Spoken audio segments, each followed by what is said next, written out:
Broadcasting from the heart of Orlando, Florida, you are listening to the most electrifying show in media, A Neighbor's Choice Radio. I am your host, as always, David Gornoski, and I'm glad that you've joined me once again. The number to call if you'd like to be a part of the discussion today is 407-916-5400. That's 407-916-5400. And boy, do we have a lot to get to. Wow, did you see? Man, it's been another apocalypse. I mean, every week, it's like we get the weekend off, and then right on Monday, we get a new cycle of outrage where it's a meltdown. It's a Nazi fascist storm that's destroying our country. Every week, we got something to just freaking melt out about. And, you know, I'm just kind of over that. And I know you guys are too. And that's what we do here on A Neighbor's Choice. We deal with groupthink. We get rid of groupthink and we start learning how to think as persons using the principles of the historical Jesus to imitate his model for organizing our lives and solving the problems that we face. And so, you know, in 2006, if you recall, we had millions of protesters in the streets protesting Bush's Iraq war. They were protesting a war that they felt was unnecessary. And now here it is, 2018, we have millions of people protesting, shouting down people in restaurants, and they're protesting because a Republican president wants peace with the nuclear power. So what, my goodness, what has happened that the once noble anti-war left has just become in bed with perpetual war? I mean, the only time, if you recall, the only time the media has given Trump a break is when he sent some of those missiles onto Assad in Syria. I mean, they hushed in awe and they said, wow, thank you. You've got right back on script, just like we hoped that you would. And then he didn't quite go as far as they wanted. He didn't do a no-fly zone like Hillary Clinton promised during the campaign. And so they went back to hating him the next day. And so you see, whether it's North Korea or Putin, the media is just having a meltdown over the idea that Trump would have peace with people who have been our perpetual scapegoats for generations. So, you know, they try to make a big deal about, wow, oh, can you believe it? He is treasonous for meeting with Putin. And meanwhile, and it's all about this alleged collusion that's not been proven. Not one piece of fact has come out to prove any collusion between Trump. And yet, you know, they said the same virtual thing about North Korea, and no one is suggesting that there's any kind of North Korean collusion that was happening during the campaign with the Trump administration. So we see that it's just a useful narrative to justify why the Democrats lost so badly when they had 90% of the media shilling for their candidate, giving her the questions before the debates.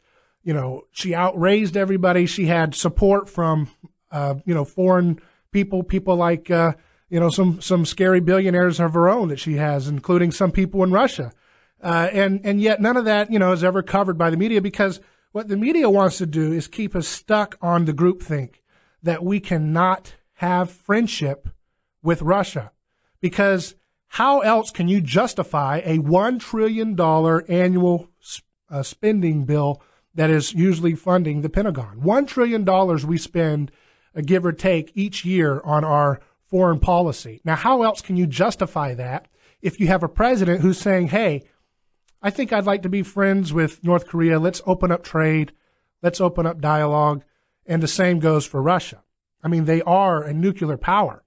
And, it reminds me of the biblical story of Jesus and Zacchaeus. In that story, Zacchaeus was a wee little man. Yeah, well, that's what we have here with Putin. He's a little short too, by the way.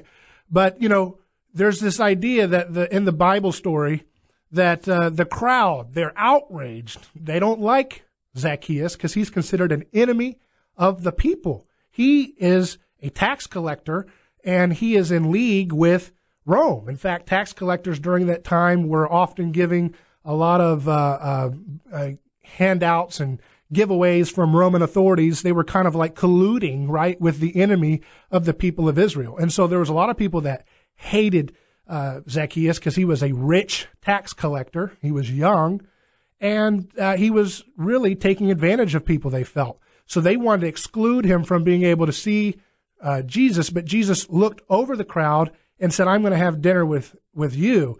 Now, Zacchaeus, the crowd says, he is a filthy sinner. You're going to be breaking bread with him? And that's exactly what the media is doing with Trump. They're saying, oh, if you were to have you're going to have dialogue with a foreign enemy. And of course, that's the whole same dynamic going on here today. We don't need to be saber rattling with a nuclear power. The people of Russia are very pro-American in terms of the actual citizens. And we know that sanctions don't work. In fact, before Obama's administration slapped on the sanctions and engineered the coup in Western Ukraine, or helped support it, the Russian population was very against Putin. There was a lot of internal resistance to his corruption, and there was a growing momentum to get reform. And that was all wiped out because of the Obama administration's sanctions and the support for saber rattling and arming and aggressively, antagonizing and saying that they're the villain of all villains. And so if we understand that what Trump's offering is, hey, let's have dialogue. And I think if you would go further and say, let's have trade, let's get rid of trade barriers between the countries. Let's get rid of some of the travel restrictions between the countries. And when you do that, that'd be the greatest attack against Putin's internal power, because the population would have friendship with America. I mean, that's what happened with Vietnam. Once we opened up trade and travel with Vietnam, we don't have any problem with Vietnam. We get along with them. We have a lot of trade and a lot of mutual benefit from both countries, a lot of travel. The same thing can happen on a bigger scale with the world's second nuclear power in Russia. And so the problems that we have, they're really easy to solve. You just have to have the courage, folks, and I know you have the courage, to rethink groupthink, to challenge the sacred cows of Washington that always divide us and put us into these artificial camps where we're not allowed to question. And that's what I'm proud of Trump for doing that.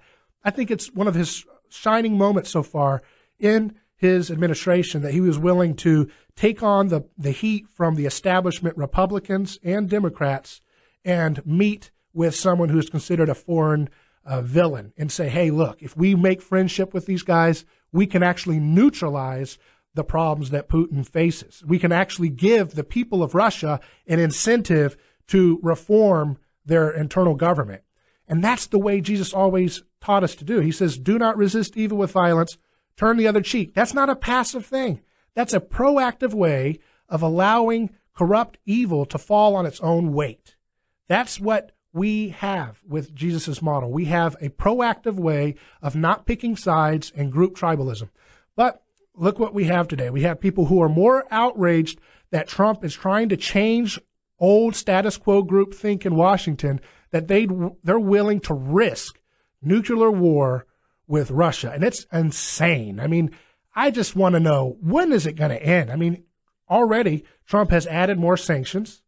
He's allegedly, there's been reports that he ordered the killing of 200 Russian soldiers who were contract soldiers in Syria. I mean, what do they want? They want 10,000? I mean, what exactly does the whiny victims on the left, what do they really want? They're just pouting, and what they're pouting. Look, I don't mind pouting. You can pout. I don't want to listen to it, but I am going to speak up when you're trying to threaten the safety of the world. That we could go into World War III with nuclear bombs flying left and right. I mean, Reagan had the courage to sit down and talk to the Soviets at the height of the Cold War. And he had dialogue with them, and he was able to really neutralize a lot of the tensions where we could have had a world-destroying epic collapse. And so there is a precedent in American tradition. If you go back even to the founding fathers, John Quincy Adams, he said, America goes not abroad in search of monsters to destroy. And that is the principle of strategic independence. It doesn't mean that you can't have a robust self-defense. Of course you can.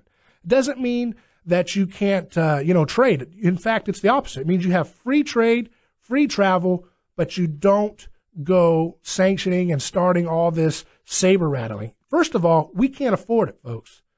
We can't afford it. We're in debt with trillions of dollars. We just can't afford to be spending all this money to defend Germany or, all these other people in Europe.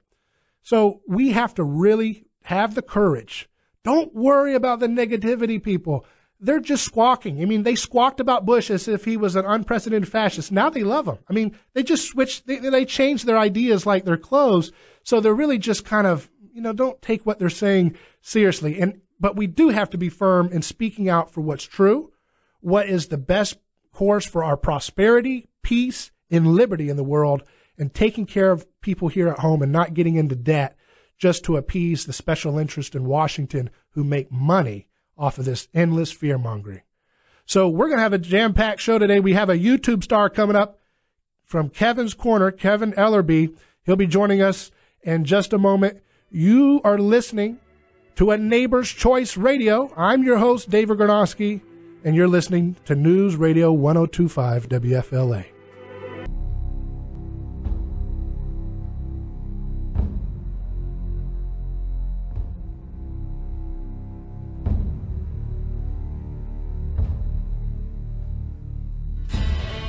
And welcome back, folks, to A Neighbor's Choice Radio.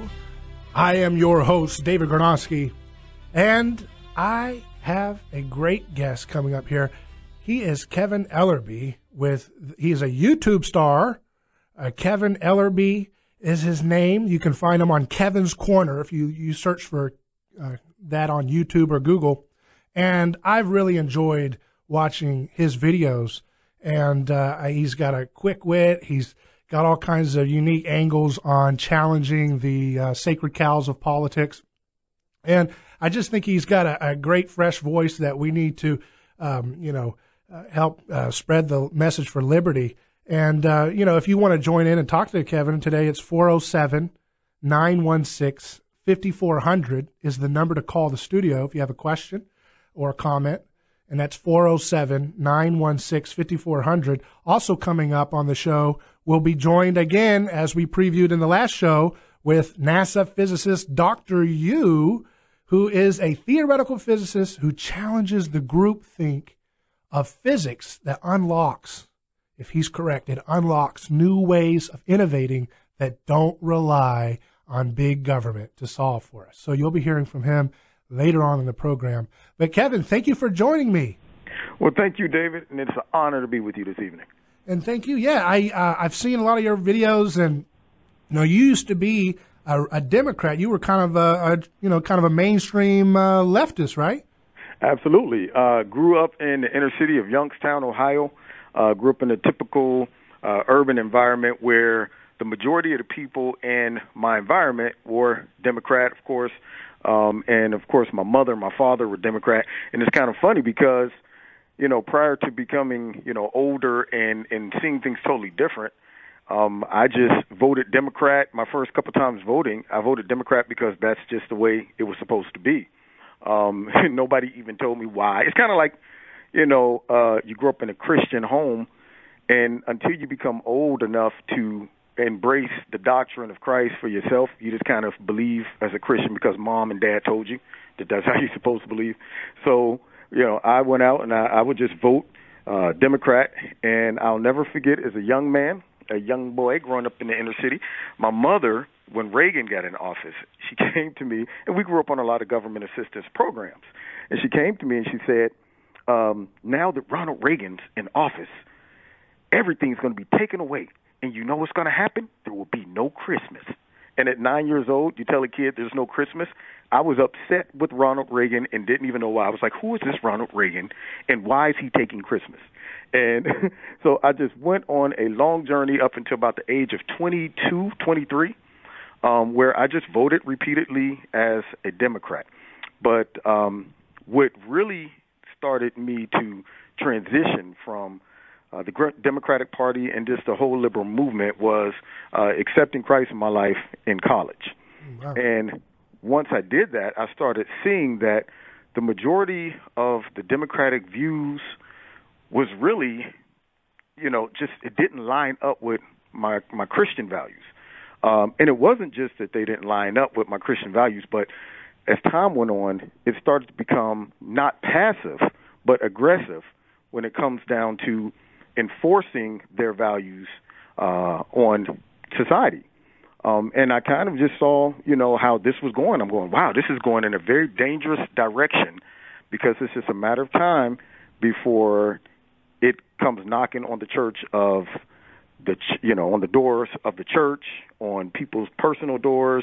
And sure enough, we're living it now. We're kind of seeing the manifestation of this liberal movement, and I think the engine behind it, as you see just by watching the media, is heavily relying on the Democratic Party and their movement. So I'm glad that I walked away when I did, but for years I kind of laid neutral, but this last election has just infuriated me, and I think it really opened up what's really going on. Those that have an eye to see and an ear to hear, it really started to shine a light on how corrupt and how demonic some of the doctrine and views from the liberal movement is just flooding our society. So it made me just say, you know what, it's time to just open my mouth and start talking about it.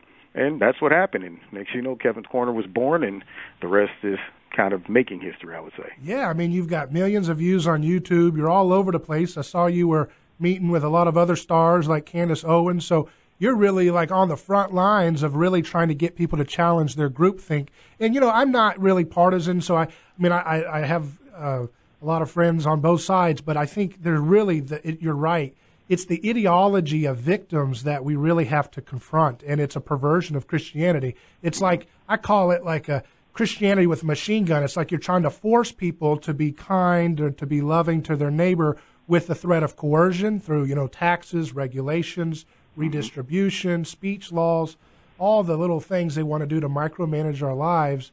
And it's like a perversion of Christian values, because instead of, Jesus puts the emphasis on the individual sharing the burden of loving their neighbor, not hiring people to go force that neighbor to change his heart, right, or his behavior.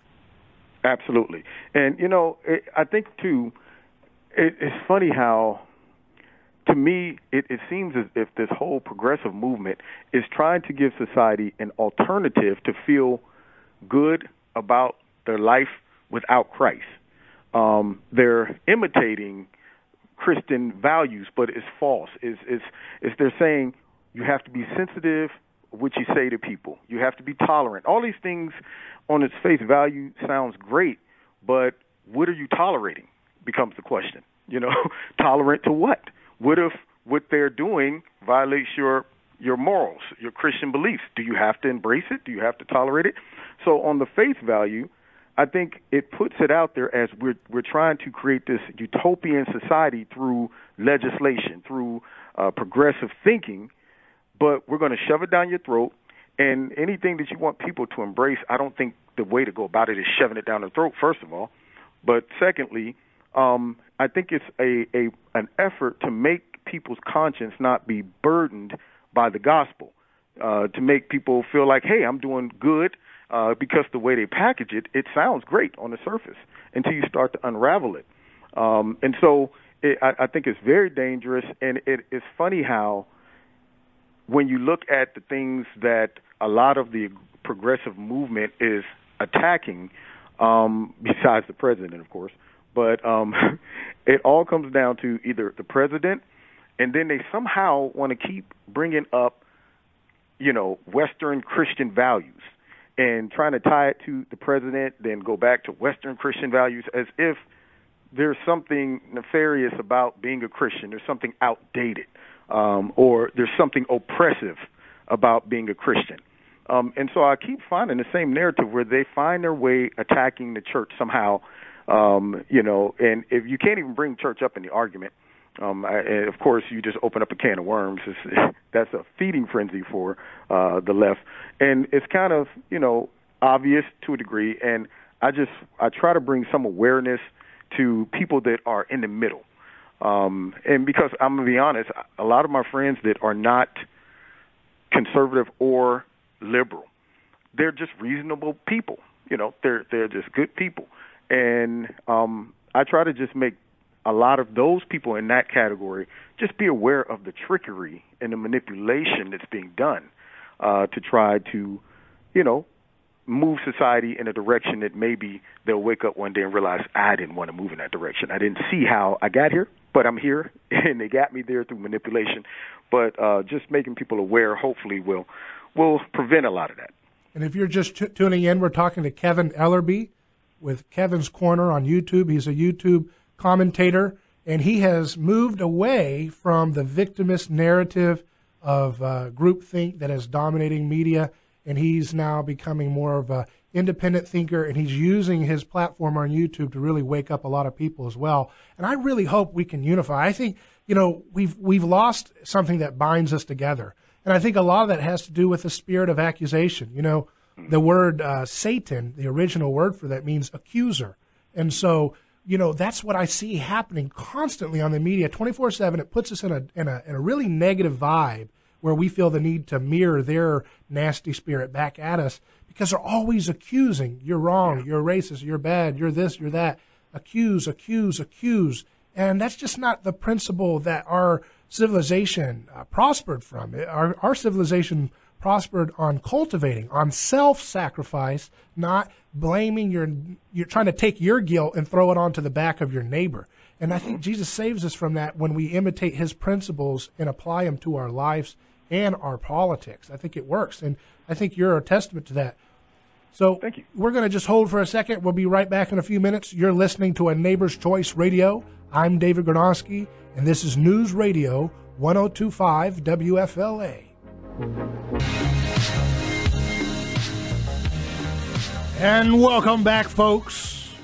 You're listening to A Neighbor's Choice Radio on News Radio 102.5 WFLA, and I have the privilege to be speaking with Kevin Ellerbe, who is the host of Kevin's Corner on YouTube. He's a downright YouTube star, and he is all about questioning the victim ideology that plagues so much of mainstream popular culture and media. And he's a voice for people who are tired of feeling alone, like nobody wants to have common sense anymore. And so, Kevin, what got you in, what made you decide to start a YouTube page, and how did you end up getting millions of people watching your stuff? Well, I tell you, I'm a firm believer of sometimes your gift will make room for you. And I kind of live by the premise of do things that you're passionate about, do things that you enjoy doing, and then this way you will do it with sincerity. You won't do it for some other hidden motive or desire, and I think that the doors were just open for you, because when it came down to the YouTube channel, I was watching how people were responding during the primary elections with Hillary and President Trump.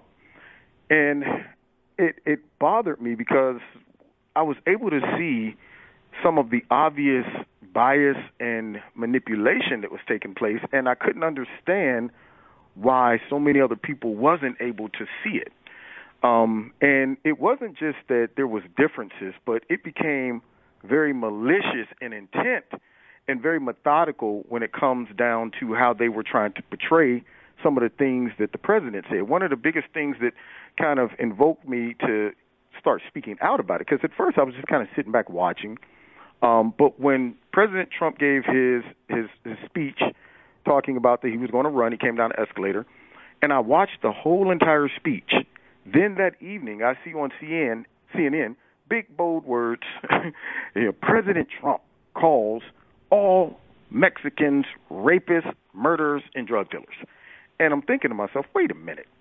I watched that whole segment, and that's not what he was referring to. He didn't say everybody was drugged, And that's when my antennas went up, and I started becoming more aware of the coalition between the Democratic Party and the liberal media. And when I started seeing that and other people couldn't, I just simply made a video to try to combat that and tell people to just be open-minded and be aware of the malicious intent and manipulation from the media. Well, I put a video out and didn't care anything about it. I mean, all of a sudden it hit like 30,000 views and, sparked up a big conversation. And then I said a couple things on Facebook, and it kind of got ugly there. But I got the attention of some of the minority Republicans in the Ohio area. And so they invited me down to Columbus to speak out about why I support President Trump. And they did a live stream on Facebook. And, oh, my goodness, you already know what happened. It was vicious. And the irony is that my Facebook friends from the past were attacking me as if they never knew me. These were some of the people that were attacking me were people I knew for years, and you would have thought we never had a friendship or anything.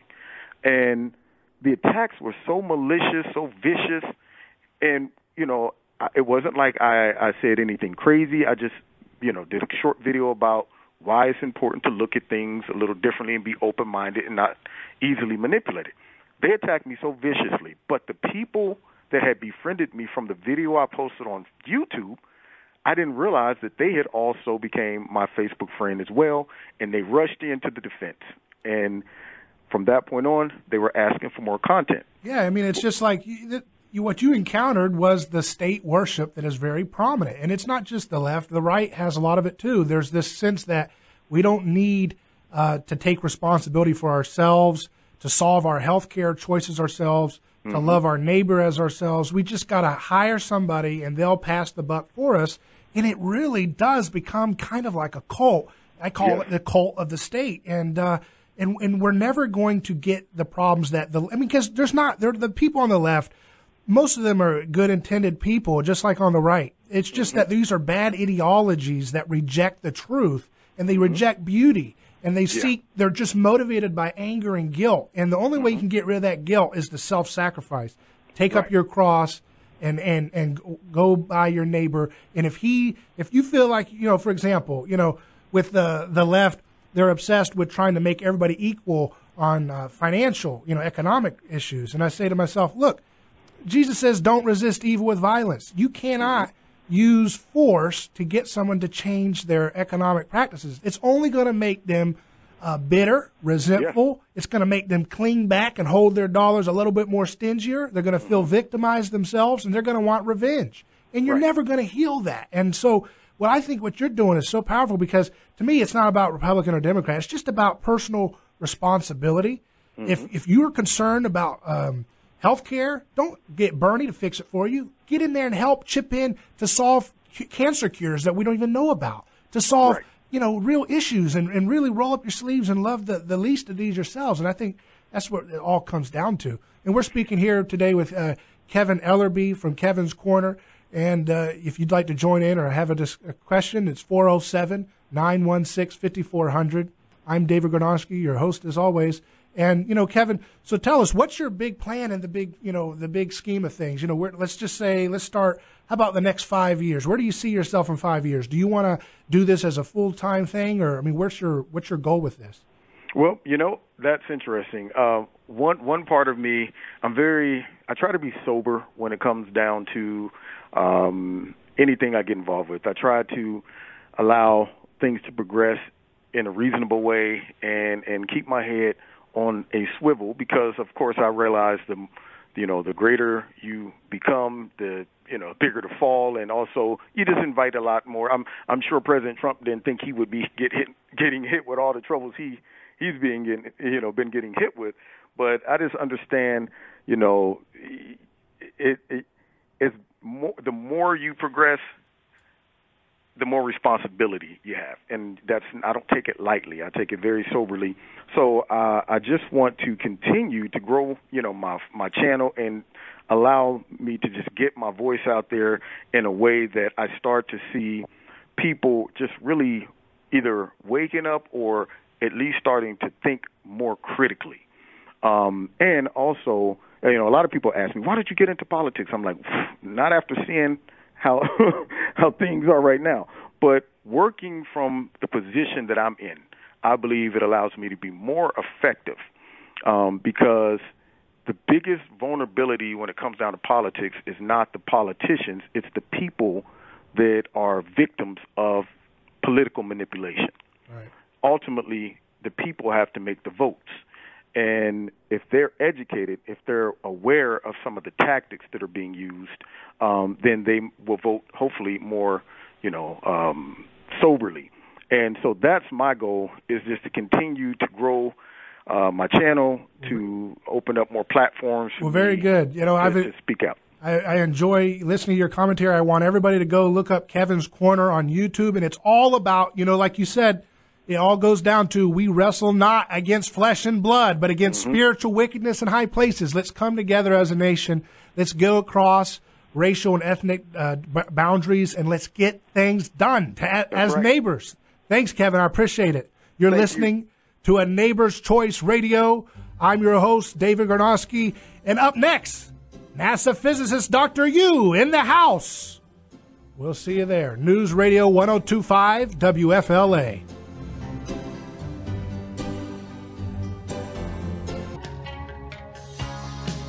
You're listening to A Neighbor's Choice Radio, and I am your host, David Gornoski. And if you want to be a part of the discussion on the most electrifying show in media, then you've got to tune in to News Radio 102.5 WFLA here every Thursday at 8 o'clock, because we are about getting things done. We are past the old, outdated ideas where we just say, please, daddy government, mommy government, please tell us what to think. We're done with that, folks.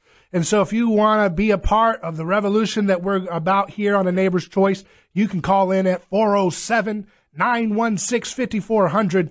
And I am joined today with my chief science advisor. He is someone who boldly questions a lot of sacred cows. And look, you don't have to agree. You can disagree. You can vociferously disagree. But what I like about my friend, NASA physicist Dr. Weiping Yu, is that he has the courage to really rethink even hundreds of years of old physics ideas and say, you know what, is this really working for us?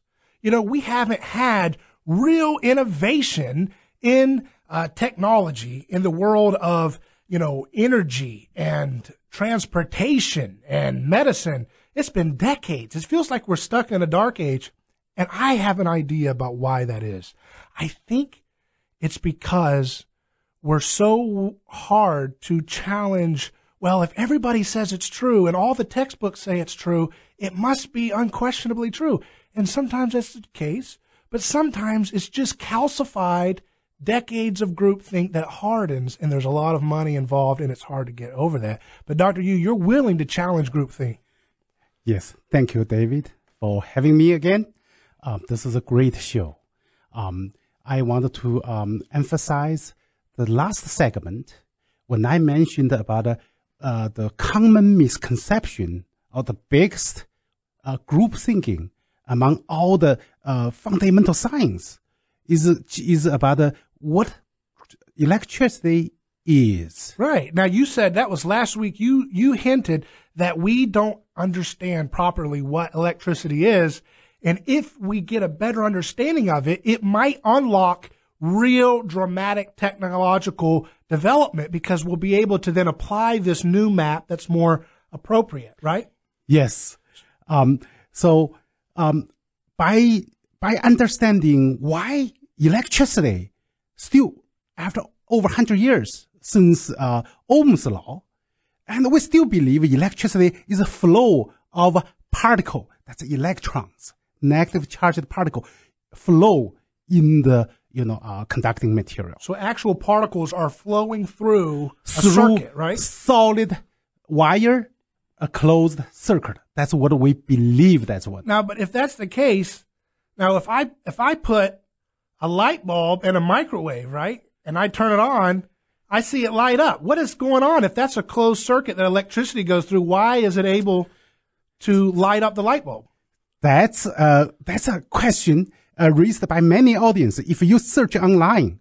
So conventional wisdom say, in order for electrons traveling at 70% of speed of light, at that fast speed, equivalent to go around Earth's diameter 5 turns per second. In order to facilitate that motion, you need a closed circuit.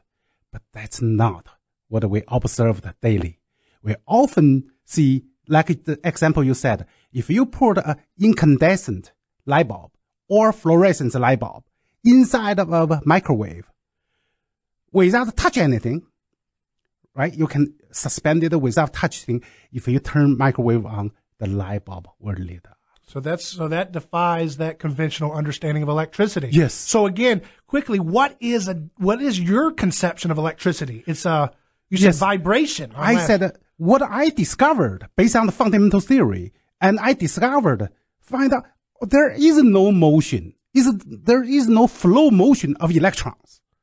None so ever. But the question is why we sense electricity. I found that's a wave motion. It's a vibratory wave motion. And there is one audience, one viewer or listeners of you from last segment raised a fantastic question. I believe it sends to you, right? It says that, Dave, sorry, electricity is a flow of electron. Right. Because we counted.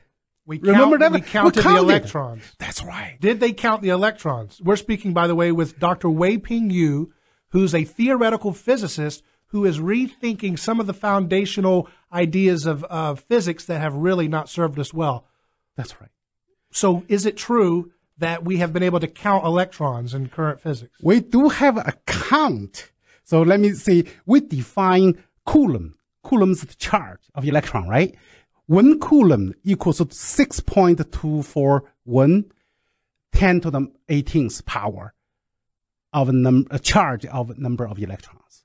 And also, we also defined the ampere called a flow of electron. So 1 amp equivalent to 6.241 10 to the 18th power of electrons per second.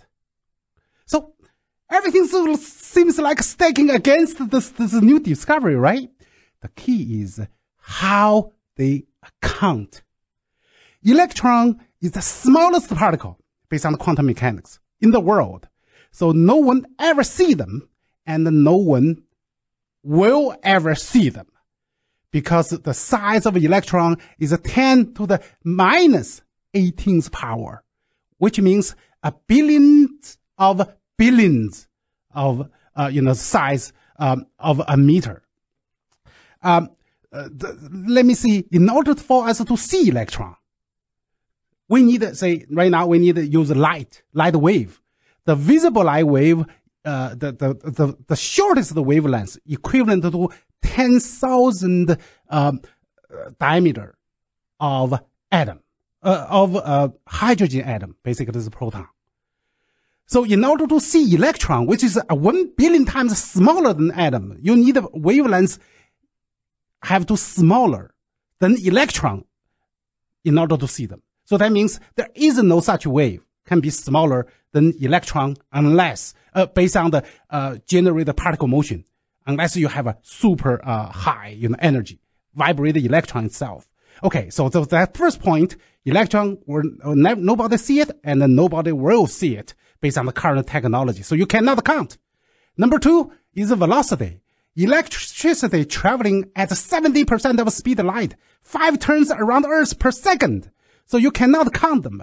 So what they do, they base on the electrical signals from the electroscope, the signals, and based on the wave motion, you will see peak and valley motion.